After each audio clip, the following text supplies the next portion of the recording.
আসন্ন ত্রয়োদশ জাতীয় সংসদ নির্বাচনকে শান্ত, উৎসবমুখর এবং সার্বজনীন অংশগ্রহণ নিশ্চিত করতে সেনাবাহিনীর সক্রিয় ভূমিকার উপর জোর দিয়েছেন প্রধান উপদেষ্টা অধ্যাপক ড. মোহাম্মদ ইউনূস। 19 নভেম্বর দুপুরে মিরপুর সেনানিবাসের defence service command and staff college অডিটোরিয়ামে কোর্স 2025-এর গ্র্যাজুয়েশন সনদ প্রদান করেন প্রধান উপদেষ্টা। অনুষ্ঠানে বাংলাদেশ সহ বিশ্বের 24টি দেশের 311 জন তরুণ সামরিক কর্মকর্তার হাতে সনদ তুলে দেন তিনি।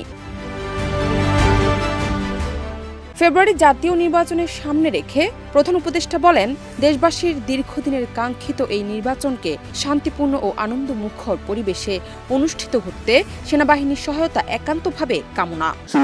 The time for election, we are looking forward to it, and we announced the date for February, first half of February. Again, we need the support from our armed forces. July গণ অভ্যুত্থান প্রসঙ্গ উল্লেখ করে ড. ইউনূস আরও বলেন, সেই সময়ে সেনাবাহিনীর সঠিক সিদ্ধান্ত নিয়েছিল। আমি তাদের সেই ভূমিকার প্রশংসা করি। Bangladesh is a lucky country. All the armed forces, the entire rank and file, under the leadership of their leaders, stay committed to the people. As a result, it came to an end very quickly. DSCSCR course 2025-এ বাংলাদেশ, চীন, ভারত, তুরস্ক, পাকিস্তান সহ 24 দেশের কর্মকর্তাদের অংশগ্রহণ সামরিক সহযোগিতা ও পেশাগত দক্ষতা বৃদ্ধির ক্ষেত্রেও নতুন মাত্রা যোগ করেছে। জানাত নিপু, দেশ রূপান্তর।